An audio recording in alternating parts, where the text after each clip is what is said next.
On this day in history, we celebrate the marriage of one of the most powerful men in history and the woman who could bring him to his knees. On March 9th, 1796, Napoleon Bonaparte married Josephine de Beauharnais.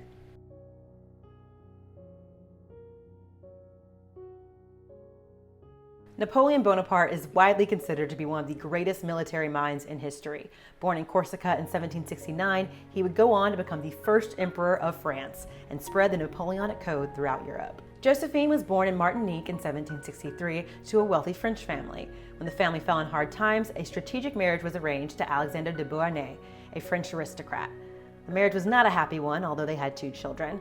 It officially ended when Alexander was beheaded during the French Revolution. In 1795, Napoleon had just been promoted to commander of the interior when he met Josephine and was immediately taken by her. The relationship was frowned upon. Josephine was 6 years older, a widow, and had 2 children, but that didn't matter to Napoleon. On March 9, 1796, Napoleon and Josephine married, and then 2 days later, Napoleon left to lead the army in Italy. He wrote her many love letters, but Josephine rarely replied. This was Napoleon's reaction.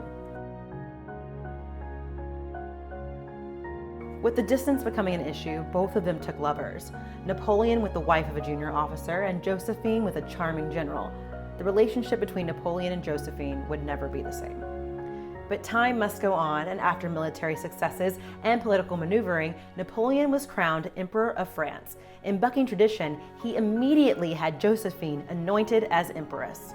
Though their love was volatile, another problem loomed. Josephine was not producing an heir for Napoleon. So Napoleon went to her and told her, "If you will not give me an heir, I will divorce you and find someone who will." That didn't sit too well with Josephine, but in the end she agreed. And in 1810, they got a divorce. In fact, they still loved each other so much that at the divorce ceremony, they read aloud messages of devotion to each other. Napoleon would go on to marry Marie Louise, an Austrian duchess, but his love for Josephine never wavered. In fact, he allowed her to keep the title of Empress. Their love would last until Josephine died in 1814. When Napoleon, who was in exile on Elba, found out about Josephine's death, he locked himself in a room for 2 days. The love never ended for Napoleon, and his last word on his deathbed was Josephine.